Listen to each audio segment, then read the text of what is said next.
શ્રી કૃષ્ણ ભગવાનની કથાઓ ભાગ 3।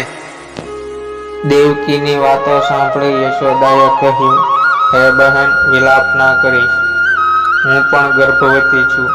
જો મને છોકરી થશે તો તું તારા છોકરાના બદલે મારી કન્યાને લઈ જજે. આ રીતે તારો પુત્ર કંસના હાથે નહીં મરે. ત્યારબાદ કંસે પોતાના દ્વારપાળને પૂછ્યું કે દેવકી ક્યાં છે? ત્યારે દેખાતી નથી. ત્યારે દ્વારપાલે કહ્યું, મહારાજ, તમારી બહેન તળાવ પર પાણી ભરવા ગઈ છે.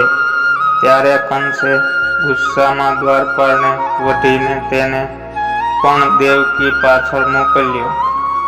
દ્વારપાલે દેવકીને પૂછ્યું કે તમે અહીં કેમ આવ્યા છો?